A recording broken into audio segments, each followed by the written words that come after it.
Hello students, आप लोगों की डिमांड पर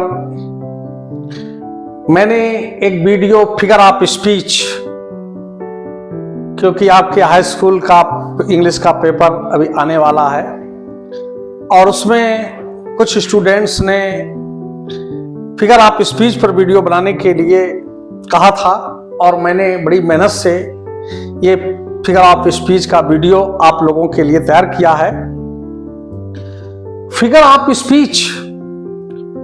स्पीच का हिंदी में मतलब होता है अलंकार। अलंकार का मतलब होता है आभूषण। जैसे आप अलंकारों का प्रयोग, आभूषणों का प्रयोग जैसे शरीर की शोभा बढ़ाने के लिए किया जाता है, स्त्रियां आभूषणों का प्रयोग शरीर की शोभा बढ़ाने के लिए करती हैं, वैसे ही अलंकारों का प्रयोग भाषा के सौंदर्य का वर्धन करने के लिए, इनहैंस करने के लिए इसका प्रयोग किया जाता है। अलंकारः अलंकरोति सः, जो अलंकरोति, जो सुशोभित करता है, जो सौंदर्य को बढ़ाता है, तो काव्य के सौंदर्य चमत्कार को बढ़ा देने वाले जो शब्द या शब्द समूह ये अलंकार कहलाते हैं। इंग्लिश में इन्हीं को हम फिगर ऑफ स्पीच कहते हैं। तो figure of speech is an expression which is uncommon and deviates great effect।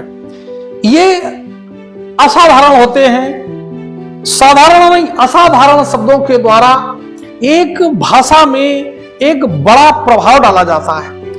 उस प्रभाव को इन फिगर ऑफ स्पीच के द्वारा बढ़ाया जाता है और भाषा में एक सौंदर्य आ जाता है। रीडर के लिए वो और भी पठनीय हो जाता है। तो हम सबसे पहले जिस फिगर ऑफ स्पीच की बात करेंगे, बहुत प्यारा फिगर ऑफ स्पीच है सिमली। सिमली हिंदी में इसको उपमा अलंकार कहते हैं। सिमली क्या है? It is a figure of speech in which comparison are made between two objects of different things. इनमें दो चीजों के बीच में कंपैरिजन होता है और वो चीजें जो भी हैं, वो थिंग्स जो हैं शुड बी डिफरेंट। अब हम सेम टू सेम चीजों की कंपैरिजन नहीं कर सकते। आदमी का आदमी से या किसी वस्तु का उसी वस्तु से यहां कंपैरिजन नहीं है, डिफरेंट थिंग्स का कंपैरिजन है। यह ध्यान देने की जहां जो डिफिनीशन में जो चीज है कि टू ऑब्जेक्ट्स हैं but they should be different, वो सेम नहीं होने चाहिए, डिफरेंट होने चाहिए। और एट लीस्ट उनमें क्या होना चाहिए? वन पॉइंट इन कॉमन, कम से कम एक पॉइंट उसमें कॉमन होना चाहिए जिसके लिए हम कंपैरिजन कर रहे हैं। वो बिंदु दोनों में सामान्य होना चाहिए, कॉमन होना चाहिए।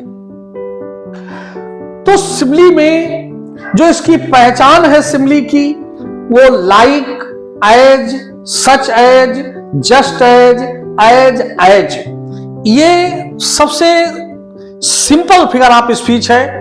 आप जितने भी सेंटेंस दिए होंगे पेपर में, आप एक बार सभी सेंटेंसेस को पढ़ लीजिए और पढ़ने के बाद सबसे पहचानना अगर सरल किसी फिगर ऑफ स्पीच का है तो वो है सिमली।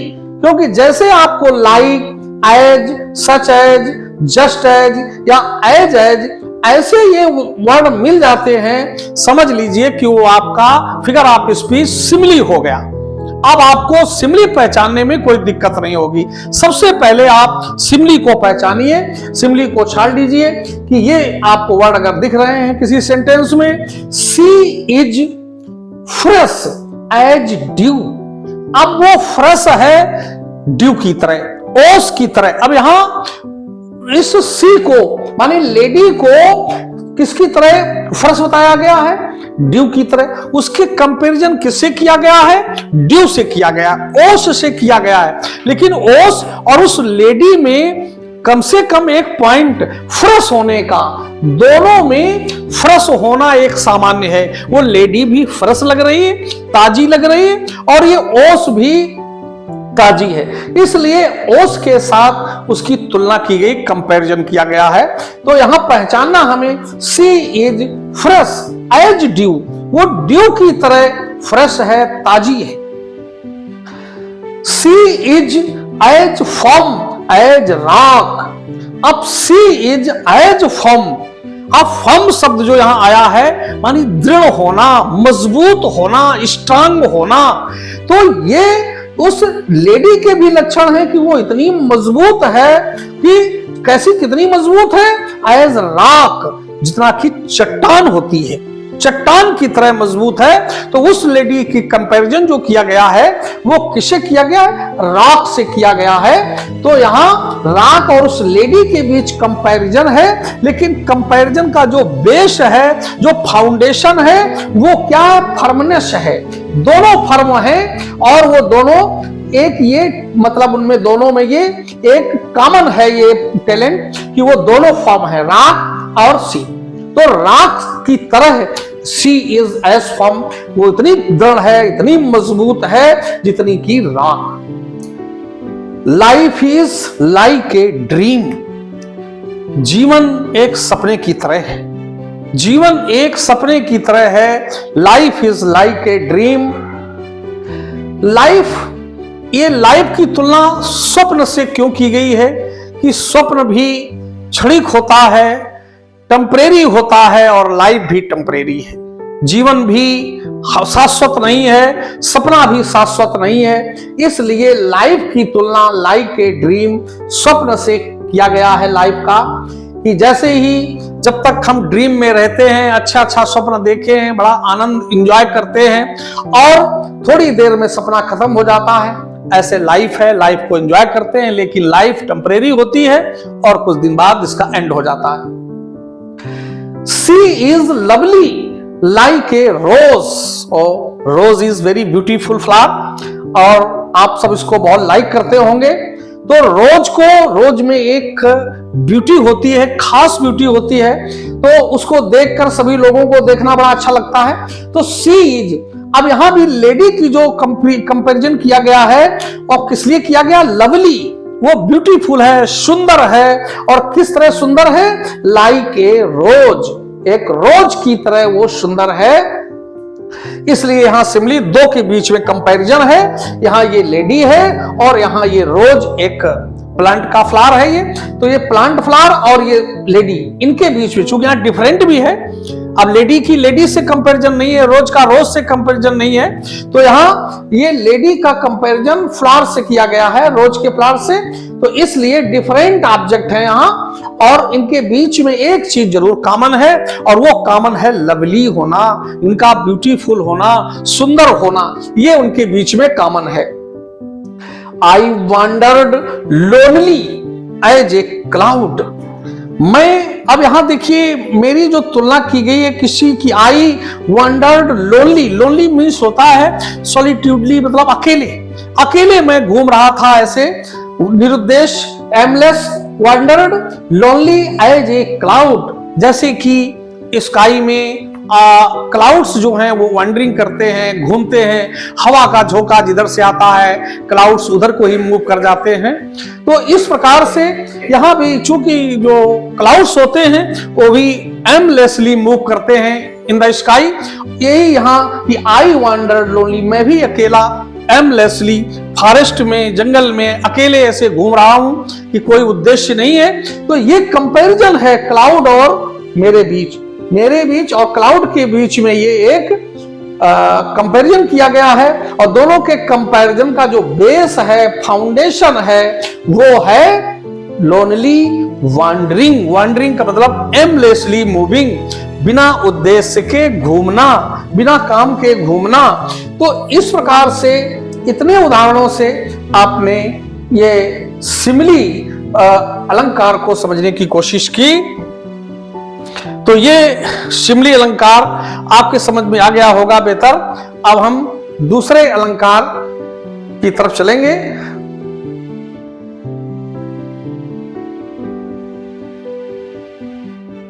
नेक्स्ट हमारा फिगर ऑफ स्पीच है पर्सोनिफिकेशन।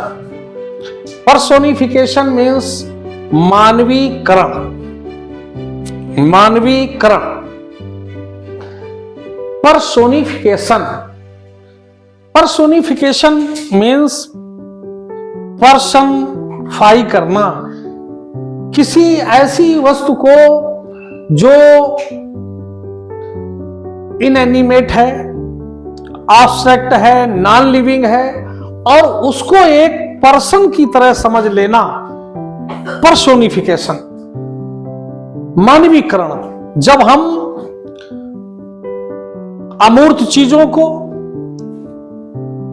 या निर्जीव चीजों को जब मानव की तरह व्यवहार करते हैं उसके साथ, या उनमें वो मानव के गुणों को देखते हैं, मानवीय पहचान करते हैं उससे, तो हम उसे मानवीकरण अलंकार कहते हैं। Personification is a figure of speech by which we attribute life and mind to inanimate things. Inanimate things का मतलब है निर्जीव चीजों को जब हम उनमें लाइफ और माइंड दोनों चीजें देखते हैं ह्यूमन की तरह, तभी हम उसको कहते हैं personification. Lifeless objects or abstract ideas are treated as if they were human being. ये मान लिया जाता है कि वे ह्यूमन बीइंग हैं, और इस प्रकार से इनका पहचानना हालांकि बहुत ज्यादा कठिन नहीं है, क्योंकि हम यहां दो चीजों को देख रहे हैं कि एक तो जो एब्स्ट्रैक्ट या नॉन लिविंग थिंग्स हैं, और वो उनका जो परफॉर्मेंस है वो एक ह्यूमन की तरह है, ह्यूमन बॉडी की तरह। तो इस प्रकार से मानवीकरण को पहचानना कठिन नहीं है। जैसे authority forgets a dying king.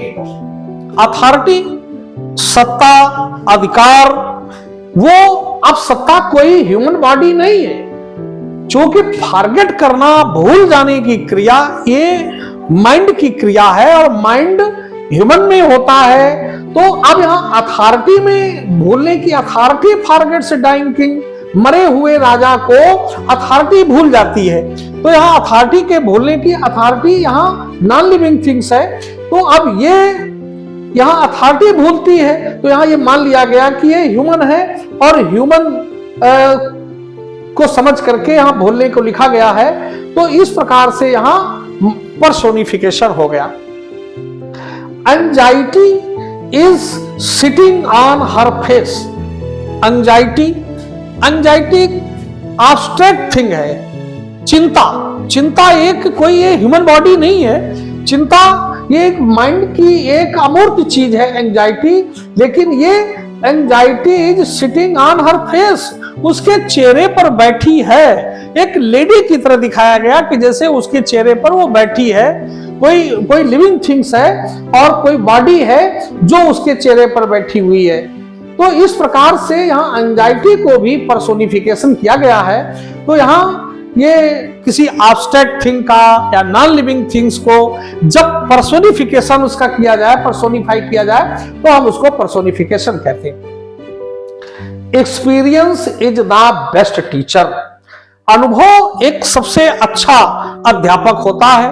तो अनुभव, चूंकि जो अध्यापक होता है वो कोई ह्यूमन हो सकता है, भाई लेडी हो या जेंट्स, कोई पर्सन होगा, वो टीचर होता है। अब एक्सपीरियंस, ये अनुभव, ये तो एक एब्स्ट्रैक्ट थिंग है। तो अब ये यहाँ एब्स्ट्रैक्ट थिंग को एक पर्सन की तरह टीचर मान लिया गया है, बहुत अच्छा। तो इसलिए यहाँ पर्सोनिफिकेशन है। Experience is the best teacher.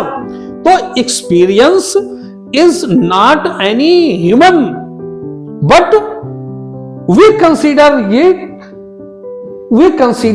It here as person, कि experience is the best teacher.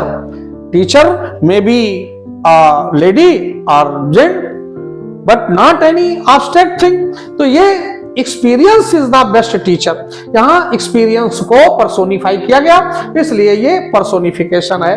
जीलसी is the green eyed monster. Jealousy is the green eyed monster. Jealousy, जीलसी मतलब ईर्ष्या। अब ईर्ष्या क्या है? Green eyed monster. अब मॉन्स्टर तो एक राक्षस को कहते हैं, ग्रीन आइड का मतलब जिसकी आंखें नीली नीली हों, मॉन्स्टर। तो ये एक डेमन है। अब डेमन तो एक प्रकार के ह्यूमन ही होते हैं, तो उनको यहां जीलसी को एक ह्यूमन की तरह माना गया है कि ग्रीन आइड मॉन्स्टर। अब ये जीलसी, ये सेंटेंस जो आया है ये शेक्सपियर के ओथेलो से लिया गया है। ओथेलो उनकी एक बुक है, उसमें ये स्टेटमेंट आया है कि jealousy is the green eyed monster. एक कर्ल पर्सन होता है, उसको ये ग्रीन आइड मॉन्स्टर जो है वो बाइट करता है। तो जैसे बाइट करता है तो वो उसके अंदर जीलसी पैदा हो जाती है, उस कर्ल के अंदर जीलसी पैदा हो जाती है। तो अगर उसकी वाइफ किसी से भी ज्यादा बातें करती है किसी दूसरे पर्सन से, तो वो उसके अंदर ये जीलसी पैदा हो जाती है। तो ये jealousy is the green eyed monster. यहां सीधे जीलसी को ही ग्रीन आइड मॉन्स्टर कह दिया गया, तो जीलसी का पर्सोनिफिकेशन कर दिया गया है। Death lays his icy hands on king. मृत्यु, अब मृत्यु तो मरने के बाद मृत्यु एक ऐसी घटना है, एक इवेंट है, तो ये भी एब्स्ट्रैक्ट है, ये कोई बॉडी, ह्यूमन बॉडी नहीं है। डेथ लेज, ये मृत्यु रखती है हिज आईसी हैंड्स, अपने ठंडे हाथ।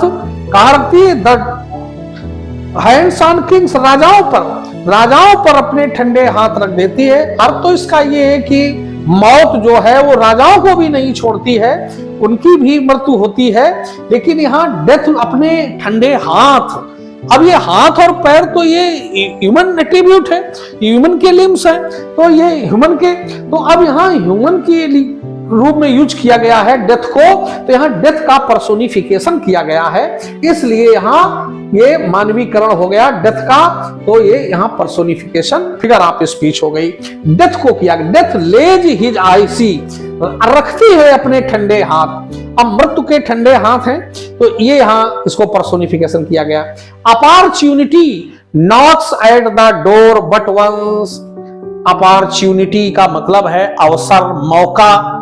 अब ये अवसर और मौका ये भी एब्स्ट्रैक्ट है, कोई ये ह्यूमन बॉडी नहीं है, कोई एनिमल बॉडी नहीं है, कोई कुछ भी, कोई लिविंग बॉडी नहीं है। ये अपॉर्चुनिटी एक अवसर, एक मौका। वो नॉक्स एट द डोर, वो भी दरवाजा खटखटाता। अब दरवाजा खटखटाने का काम तो अब ये ह्यूमन बॉडी है, कोई एनिमल भी कर सकता है, लेकिन यहाँ दरवाजा कोई खटखटाता है जनरली तो एक ह्यूमन खटखटाता। तो death lays opportunity knocks at the door but once, एक बार अपॉर्चुनिटी, एक बार दरवाजा खटखटाती, मतलब प्रत्येक व्यक्ति के पास एक उसको ऐसा मौका उसके जीवन में सफल होने के लिए अवश्य आता है, ये कहने का है। लेकिन यहाँ अपॉर्चुनिटी को पर्सोनिफाई किया गया, इसलिए हम कहेंगे कि ये यहाँ पर्सोनिफिकेशन है, अपॉर्चुनिटी ना, क्योंकि यहाँ अपॉर्चुनिटी दरवाजा खटखटा रही है, just like a human. The sea that bares her bosom to the moon. अब यहां समुद्र क्या कर रहा है? देखिए, ये सागर ये चंद्रमा से मिलने के लिए इसने क्या किया? बेयर्स हर बोशम, अपने छाती को खोल दिया है, बेयर कर दिया है, और वो मून को हग करना चाहता है, चंद्रमा को आलिंगन करना चाहता है। तो सी, समुद्र चंद्रमा को आलिंगन करने के लिए उसने अपनी छाती को, बोशम को बेयर कर दिया है, नग्न कर दिया है। तो यहां सी को पर्सोनिफिकेट, क्योंकि ये काम, हगिंग का काम ये पर्सन करता है, कोई लेडी या जेंट्स करते हैं ये काम, तो यहां ये काम समुद्र कर रहा है, उसने अपनी छाती को समुद्र के लिए खोल दिया है, वो उसको हग करना चाहता है, इम्ब्रेस करना चाहता है। तो इसलिए यहां शी का पर्सोनिफिकेशन किया गया है, इसलिए यहां पर्सोनिफिकेशन अलंकार है। अब इस पर्सोनिफिकेशन अलंकार को समझने में शायद दिक्कत कोई आए, वैसे तो मैंने बहुत समझाने की कोशिश की है कि कोई भी नॉन लिविंग थिंग्स हो, कोई एब्स्ट्रैक्ट थिंग्स हो, उसको अगर पर्सन की तरह ट्रीट किया जाएगा तो वहां पर्सोनिफिकेशन हो जाएगा। अब हम आगे नेक्स्ट फिगर ऑफ स्पीच को पढ़ें।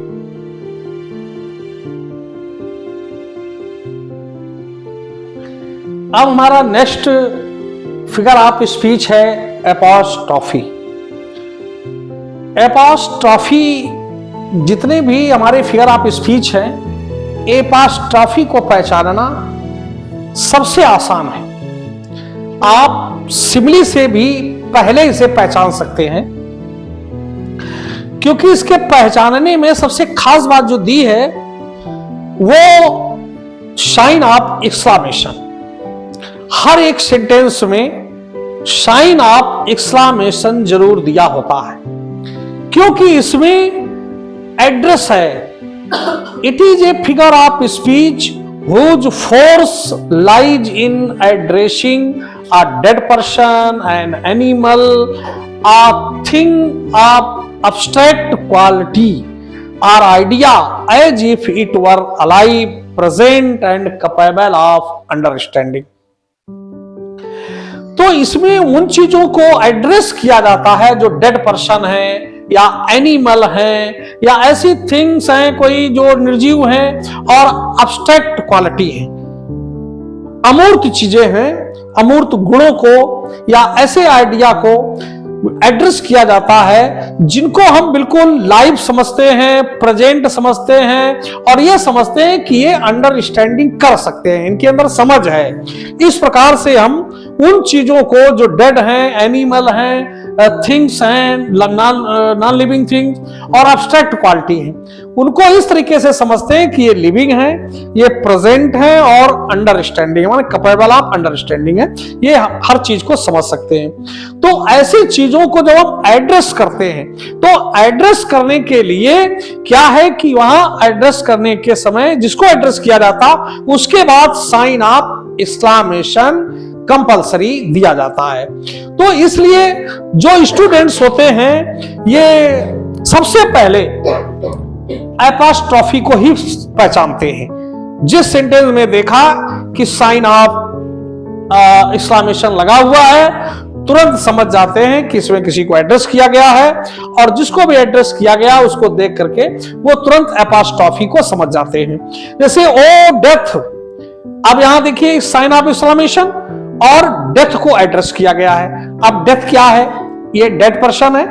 डेड पर्सन की जो पर्सन होता है उसकी जब डेथ हो जाती है तो वो डेड हो जाता, तो डेथ को ही सीधे यहां एड्रेस किया गया है। वेयर इज दाई स्टिंग, तुम्हारा वो डंक कहां है जिससे यू बाइट एवरी पर्सन, जिससे तुम हर एक को डस लेती हो। अर्थात मौत को यह माना जाता है कि मौत आती है और वो अपने स्टिंग से बाइट करती है और व्यक्ति मर जाता है। तो यहां इस तरीके से संबोधन डेथ का किया गया है। डेथ को एक लिविंग थिंग्स माना गया है, तो डेथ को एक लिविंग थिंग्स माना गया है कि वो आती है और अपना डंक मारती है और वो मृत्यु उसकी हो जाती है व्यक्ति की। तो यहां ये एपॉस्ट्रॉफी, तो इसलिए एपॉस्ट्रॉफी को समझना आसान है। ऐसे दूसरा frailty, Dai name is woman.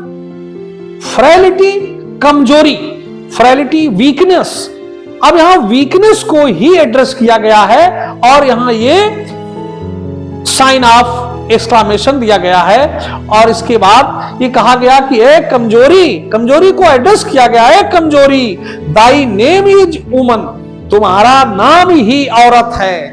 It means कि weakness is the characteristic of woman, औरत का लक्षण है कमजोरी, ये यहां बताया गया है। और ये फ्रेलिटी कमजोरी एक अब्स्ट्रैक्ट भाव है, उसको एड्रेस किया गया है, इसलिए यहां एपॉस्ट्रॉफी है। Milton, O Milton thou should be living at this hour. O Milton thou should be living at this hour. यहां कि ओ मिल्टन, मिल्टन को यहां संबोधित किया गया है कि मिल्टन इस समय तुम्हें जीवित होना चाहिए था। मिल्टन डेड हो चुके, मिल्टन मर चुके, तो यहां मरे हुए व्यक्ति के बारे में ये लिखा हुआ है कि मिल्टन के बारे में कि thou should be living at this hour, कि इस समय आपको जिंदा होना चाहिए। तो यहां ये साइन ऑफ एक्सक्लेमेशन दिया हुआ है, पहचानना बहुत सरल है, एपोस्ट्रोफी है, लाइफ, लाइफ को एड्रेस किया गया है, लाइफ के बाद यहां एक्सक्लेमेशन दिया हुआ है, life I know not what thou art, ऐ जीवन, ऐ लाइफ, मैं नहीं जानता तुम क्या हो। जीवन के बारे में सभी को नहीं पता है, इसलिए यहां लाइफ को कहा गया I know not what thou art, thou art means you are, तुम कौन हो मैं नहीं जानता, ए लाइफ, ए जीवन। तो लाइफ ये भी एक एब्स्ट्रैक्ट चीज है, और एब्स्ट्रैक्ट क्वालिटी को यहाँ एक ऐसा आइडिया माना गया जैसे कि ये कोई पर्सन हो, कोई व्यक्ति हो, और उसको एड्रेस किया गया है, एड्रेस कह करके पूरा सेंटेंस कहा गया है, इसलिए यहां एपोस्ट्रोफी है। ओ लिबर्टी, अब यहां लिबर्टी को एड्रेस किया गया है, लिबर्टी आजादी, स्वतंत्रता, तो लिबर्टी को एड्रेस किया गया और साइन ऑफ एक्सक्लेमेशन दिया गया। एपोस्ट्रोफी क्लियर दूर से दिख रहा है, what crimes are committed in thy name, तुम्हारे नाम पर कितने अपराध किए गए हैं, तुम्हारे नाम पर, ओ लिबर्टी, तुम्हारे नाम, आजादी के नाम पर। आजादी को पाने के लिए बहुत कुछ होता है, बहुत लोग मारे गए, बहुत लोगों ने सैक्रिफाइस किया, बहुत लोगों की किलिंग हुई, तो ये लिबर्टी के लिए, आजादी के लिए बहुत कुछ होता था। यहाँ कि O liberty what crimes are committed in thy name, कौन कौन से अपराध तुम्हारे नाम पर किए गए हैं, तो यहाँ लिबर्टी को एड्रेस किया गया, तो यहाँ एपोस्ट्रोफी है।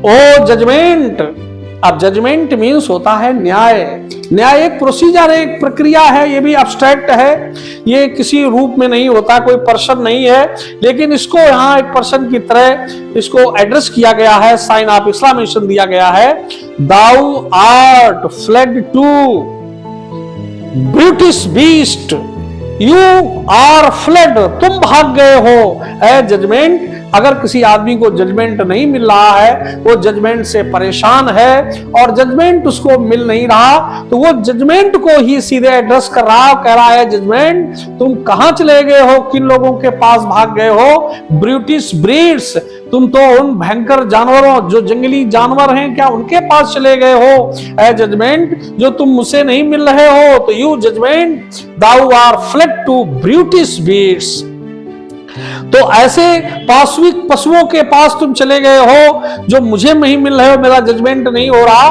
तो यहां जजमेंट को एड्रेस किया गया है। जजमेंट एक एब्स्ट्रैक्ट क्वालिटी है और उसको यहां एक ऐसा मान लिया गया है कि वो अलाइव है, प्रेजेंट, और ये एक अंडरस्टैंडिंग चीज है कि कैपेबल ऑफ अंडरस्टैंड, समझ रहा जो हम कह रहे हैं। इस तरीके से हाइपर जो ये एपोस्ट्रोफी है, इसको भी सेंटेंस जो दिए गए होंगे उनमें स्टूडेंट्स के लिए पहचानना बहुत सिंपल है। आप पूरे सेंटेंस पर निगाह डालिए और वे जहां कहीं भी ये साइन ऑफ एक्सक्लेमेशन आपको मिल जाए, समझ लेना कि ये एपोस्ट्रोफी है, इसलिए ये नंबर तो फ्री के होंगे, आपके पहचानना इसमें बड़ा आसान हो जाएगा।